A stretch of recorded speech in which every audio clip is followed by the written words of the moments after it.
That was not a common Bengals W. Unfortunately, that has become what is an all too common Bengals L. The Bengals fall to 5-4. The Houston Texans get a good win on the road. It wasn't a good win. It was an ugly ass win. It was an ugly ass game. The Bengals left a whole lot of points on the board. The Texans left a whole lot of points on the board. Just not good. Not good at all. It was a poorly played game in so many ways for both teams. But fortunately for the Texans, the Cincinnati Bengals played way worse. CJ Stroud looked good. He was not without his faults. Some of them self-imposed. Some of them really didn't make sense.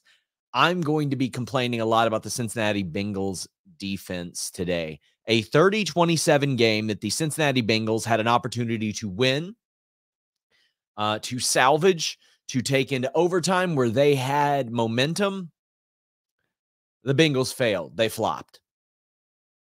They did that opening drive, which at this point, if you're the Cincinnati Bengals, you want the ball first. You know you're scoring on that opening drive. Hell yeah. And then after that, just abject silence and failure for the majority of the game until late in the third quarter. Nothing happening. Cowardly play calling. Horrible defense. Just jarringly stupid play calling. Cowardly failure to go for it on fourth down. It was bad. It was bad. So let's talk about my tweet over at Common Bengals W that started the game. I'm pretty proud of how this all panned out. I said my pregame analysis. Trenton Irwin always picks up the slack for who is missing, which we saw him score a touchdown. He always does that. He always finds a way to pick up the slack when somebody's missing. Today, the Cincinnati Bengals missed T. Higgins.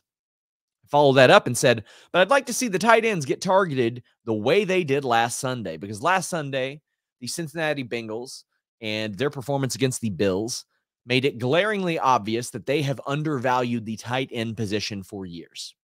CJ Uzomah, it was not going to be worth the money it took to keep him. Hayden Hurst, maybe it would have been worth the money it would have taken to keep him, because I don't feel like it would have taken as much as the Carolina Panthers are paying him. Now you've got this three-person attack of Irv Smith, Drew Sample, and Tanner Hudson. And there are some really, really good things that we saw out of them today.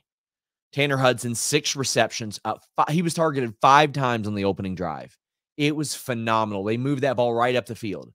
And as it turns out, when you have a quarterback that likes to throw the ball short, or a play caller like Zach Taylor who likes the ball thrown short, hot diggity goddamn, when you have a tight end that is targeted, it's effective.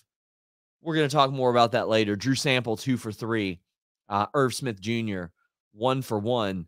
But 9 receptions out of the tight ends. I'm willing to bet that the tight ends got more receptions the last 2 games than maybe all season long. Mitchell Wilcox also had a target.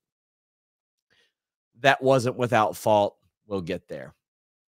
The rest of that tweet said, the Bengals cannot rely on red zone miracle plays like they have the last 2 years. Stroud is too good right now. Stroud is great right now. But as it turns out, not only did they rely on the miracle red zone plays, they happened per usual. And by that, I mean the fumble in the red zone at the start of the game, CJ Stroud, one of his first errors.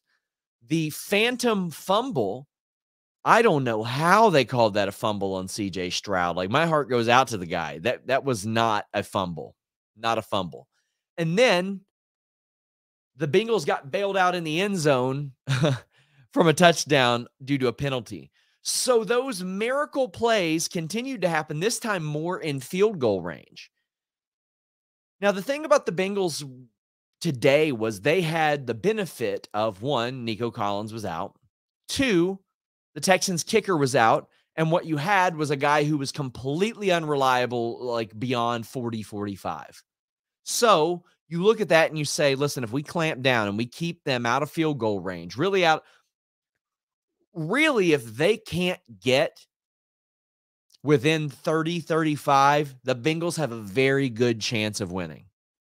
The Texans left like 15 to 20 points on the board today. It was a lot. It was a lot. But they relied on those miracle plays. The Bengals secondary and defensive line got completely abused today. They let Devin Singletary, averaging less than 3.5 yards a carry, run for 150 on them. There were so many situations where Noah Brown went completely uncovered. The Cincinnati Bengals coverage of Noah Brown, a 7th-round draft pick, mind you, who had 439 yards and 28 targets like all year. Listen, before last week, he had a great game against Tampa Bay. Don't get me wrong. This week has been the biggest week of Noah Brown's life. But before that, this guy was getting a couple receptions a game, and the Bengals let him abuse them. And I mean, they let him abuse them. There were 4 plays in the first half, as I went back and watched, that the Cincinnati Bengals secondary just gave up on Noah Brown because they thought the play was going to end with C.J. Stroud getting tackled or ran out of bounds or an incomplete pass or something like that. And they just didn't cover him. I would say a smooth 80, 90 of his yards were just him going completely uncovered. Listen, man, we let Eli Apple walk out the door and he didn't make another NFL team. And I think he's with the Dolphins now. I think he ended up with the Dolphins. I can't remember who passed on him. No, the Dolphins picked him up in July. But Eli Apple isn't letting those happen. And that's saying something, man, because Eli Apple made a habit of getting burned. But the Bengals secondary that was responsible for Noah Brown did an abysmal job today. An absolutely horrible job. And listen, if it happens once, that sucks. You learn from that. If it happens twice, you go, uh-oh, I'm on the hot seat. If it happens 3 times, the coaches are like, hey, what's going on here? Are you good? Do you need to be in the game? It happens 4 times, your ass needs to be on the bench. If it happens 5 times, there are talks that need to be had. An unreal gift to Noah Brown, who has proven that he is good over the last week. But Devin Singletary ran the ball 30 times today. Keep in mind, the Bengals lose again after going back to the one-dimensional attack of Joe Mixon running the ball 11 times. He got into the end zone. He broke off a couple of good runs. He had one of his better games, but they allowed Devin Singletary to abuse them.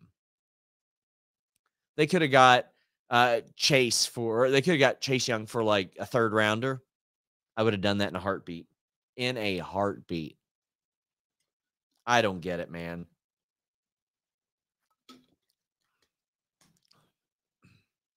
So now the Bengals next year they're gonna lose Boyd. Probably gonna lose another big defensive piece. Trey Hendrickson's hurt. Sam Hubbard's hurt. Lamar Jackson this Thursday is coming for the Cincinnati Bengals. And he's going to beat up on them this week. He is going to beat up on them. 530-something team yards for the Houston Texans. What are we talking? 544 yards. 28 first downs. Woo! That is brutal. And they gave the ball to the Bengals 3 different times. Now, fortunately, Brad Robbins had the best punting game of his life. He did great. The Bengals did, I don't want to say expose. They showed that C.J. Stroud is not invincible. He had the 2 fumbles, even though one I don't really agree with at all, and the interception. Bless Cam Taylor-Britt, because if he wouldn't have come up with that, 1, the Bengals aren't in the game towards the end of it. 2, I'm wanting an entire secondary renaissance after that. The Bengals secondary gave up on plays all day long.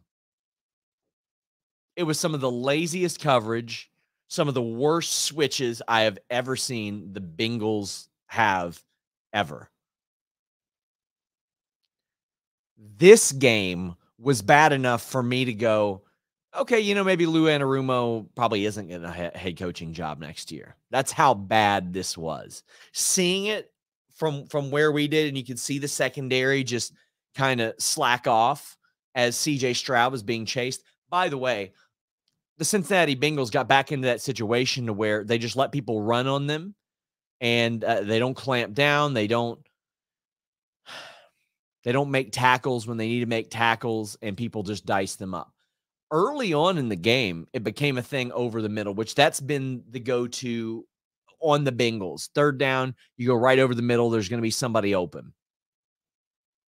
What happened here with CJ Stroud early on went over the middle, but throughout the later portions of the game it was just spamming it to Noah Brown. Just spamming it to Noah Brown. 3rd down, no problem. We'll chuck it up the field. 25, 30 yards. No biggie. It happened with regularity. With regularity, bro. An absolutely embarrassing defensive showing. And I'm not giving them credit for the miracle plays anymore. I'm just convinced that they're going to somehow happen. But the Bengals rely on that. The Bengals, and it ain't over till it's over. It ain't over till they get into that end zone. And I love that. I love that the Bengals do play like that, but they only play like that in the red zone. The Cincinnati Bengals defense only plays with a sense of urgency within field goal range. That's it. But as we've seen, despite all the weapons you have on the offensive end, despite Joe Burrow discovering that tight ends exist, the offense can't get it done. They can't get it done. The Bengals defense in those miracle plays have bailed out the Bengals offense many, many times. So I got big problems with the offense too. I'll tell you what I don't have a problem with. Jamar Chase and Trenton Irwin. Both of those guys did incredible. Jamar Chase doing what he had to do when he was banged up.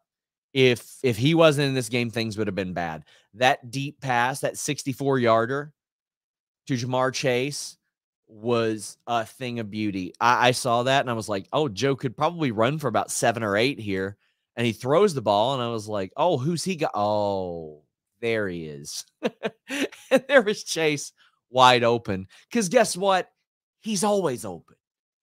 Dude is always open. He always finds a way to be open. 5 receptions, 6 targets. Tyler Boyd got targeted 12 times. And the Bengals probably wouldn't have been in this if not for him, because he made a really big clutch catch, a deep catch. And, I'm listening to the post-game show, and, I love Lapham, and I love Wayne Boxmiller. But they're like, nobody in that locker room is mad at Tyler Boyd. Well, duh. That's their brother. That's their teammate. I'm not mad at Tyler Boyd. Tyler Boyd's been incredible. He's been one of the best Bengals receivers of all time. He's been the glue. He's been a mentor. He's been a lot of things. I am no longer of the belief that Tyler Boyd could be a number 2 for any NFL team. I felt that way going into this season. I felt like if Tyler Boyd got the same number of targets as a Jamar Chase or T. Higgins, I feel like he could have been a number 1 in a place or two. And I felt like he could have been a number 2 anywhere else. I don't feel like that anymore. That drop in the end zone, I'm not going to say it cost the Bengals the game, but we'll never know now. There were a lot of things that could have cost the Bengals the game. Joe Burrow threw 2 costly picks in the red zone. Can't happen. That's a minimum of 3 points each with your kicker. That's 6 points right off the board. Tyler Boyd dropped that ball. That's 4 points off the board. But you know what? You can look at those miracle plays and say, you know what, man? Texans had some points come off the board as well. Some issues with some of the throws Joe Burrow was making. So some really bad throws that were very uncharacteristic. The one in the end zone into double coverage right to a Houston Texan. While I'm happy that he is targeting tight ends, going sideline routes to like Tanner Hudson or Mitchell Wilcox on third down is not something I would expect, especially like 3rd down and 2. I don't know why it is that the Cincinnati Bengals play callers don't trust Joe Mixon on like 3rd and 1, 3rd and 2, or even 4th and 1. Like, let him pick up the yard. That also leads me to believe that maybe Mixon maybe he's done as the starter this year. But I mean, they've seemed very just happy to be like, we got him. Who cares, right? There were also some throws that Joe Burrow made that sailed over his tight ends' heads. Listen, the tight ends that the Bengals have are not the most athletic tight ends. They were puzzling, and one led to an interception. One led to a big pick that did not help things out. The tight ends. I mean, listen, I don't hate to say I told you so, because I told you so. And this goes hand in hand with the biggest problem I have with Zach Taylor as a play caller, outside of some cowardly field position games or plays where he's just like, we'll punt it. We'll do field position. No. CJ Stroud today threw 0 passes behind the line of scrimmage. He threw 3 of them at like 1 yard past the line of scrimmage or less. Joe Burrow today threw 8 behind the line of scrimmage and another 7 within 1 or 2 yards of the line of scrimmage. 15 throws within a yard or 2 of the line of scrimmage. And he completed like 13 of them. So Joe Burrow, when you hear about accuracy, sure, he's accurate. However, when 13 of your 15 passes are being completed around the line of scrimmage for almost no gain, you're going to complete a lot of those passes. Outside of those, he was 14 for 25. Not bad. Not terrible or anything, I guess. If Joe Burrow completes 56% of passes, it's significantly less than what most humans would be throwing. But hey, you know what? If you took those 15 throws and you threw them somewhere that wasn't around the line of scrimmage, you know what? I bet he gets that up to about 62, 63. Now, it ain't 68. It ain't 70 like he throws sometimes. But when you throw nothing but swing passes all day for no gain, you're going to complete a lot of passes. So, Cincinnati Bengals have discovered that tight ends exist over the last 2 weeks. And Joe Burrow has went to them for 19 receptions, I believe it is, about 26 targets. Well, as it turns out, tight ends run shorter routes. And when your offensive line collapses the way that the offensive line did today, Cordell Volson ain't good. Well, you're going to have to throw those balls a little bit quicker. And sometimes tight end play is going to be the way that it works. Hey, look at the 2 best quarterbacks maybe ever, as far as you know what, I'd say that Patrick Mahomes is the most talented quarterback of all time. Tom Brady is the best quarterback of all time. What do those 2 guys have in common? They had really, really good all-time level talent tight ends. The Bengals aren't going to have that. They're not going to have an all-time talent tight end just fall in their lap. It's probably not going to happen. But you can throw to these NFL caliber tight ends and make shit happen.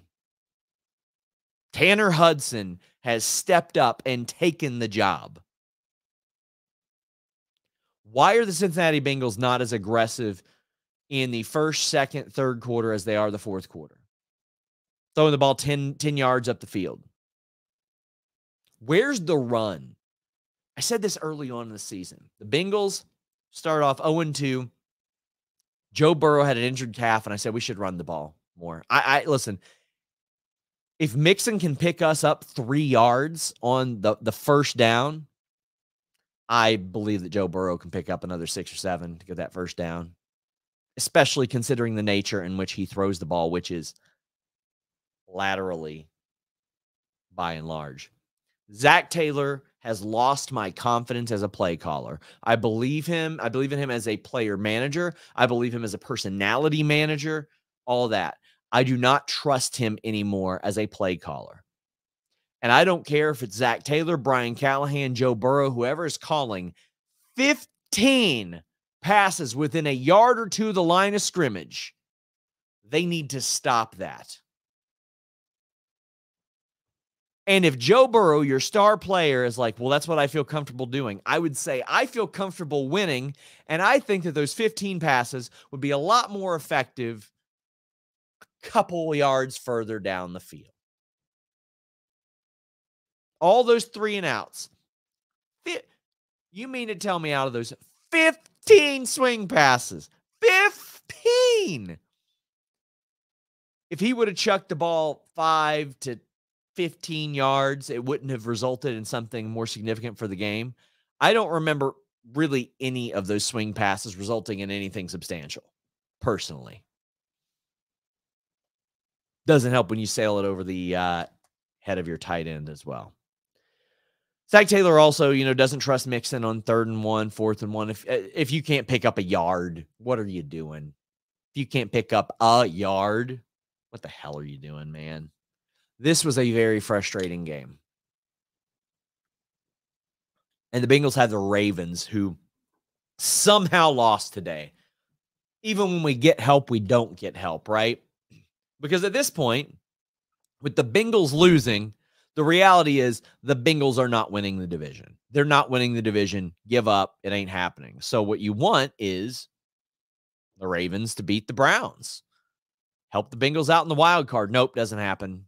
Browns win, Steelers win. We'll see how things are standing right now as I look at the standings. Right now, the Bengals are in the 8th spot because the Houston Texans just leapfrogged them. God damn. 13 teams in the NFL or the AFC within a game, or all the way down to the 13 seed, rather, within a game of a wild card spot. The Texans have the 7 spot, and they are 5-4. The Broncos, if they somehow win tomorrow, would be the 14th team, and they would still be within a game. That is unreal. Francis Wynn says, if you aren't going to run the ball for 3 yards, don't even bother trying. Yeah. Sorry about the loss. CJ Stroud is really something special. He is. He wasn't invincible today, though. He should have lost that game. The Bengals should have won this game. And this is the kind of game that the Bengals always lose. When we started Common Bengals W, I had noticed a trend. It's like the Cincinnati Bengals lose within 3 points a lot under Joe Burrow. A whole lot. That's what we lost by today. And I am not excited about the Thursday game in Baltimore. I am not excited whatsoever. Bengals are going to get their asses kicked. They are going to get dick stomped by the Ravens. The defense was exposed today. If you hear anybody, you see anybody gassing up that defense, you say, no, that defense sucks. I've been saying it all season, the bipolar Bengals defense. I'm not trying to Nick Wright myself here, and I said, but God damn, it's been so obvious. They got sliced and diced all season over the middle, and they got exposed today. The Bengals defense, despite the people they have, Sam Hubbard, Logan Wilson, Trey Hendrickson, DJ Reader, BJ Hill, Cam Taylor-Britt, Awuzie, who's unfortunately lost a step. Nick Scott ain't good. They've got like 7 guys that are real good on that defensive end. The defense sucks. They're not good. Today was an L. Thursday ain't looking good. The Bengals are going to go from 5-3 to 5-5 over the course of 4 or 5 days. I'll be back here to complain about that probably Thursday night, because that's what I do. Complain on the World Wide Web. This sucks, man. This was a very frustrating game. It was frustrating to see the Bengals collapse defensively. It was frustrating to see them not have a sense of urgency.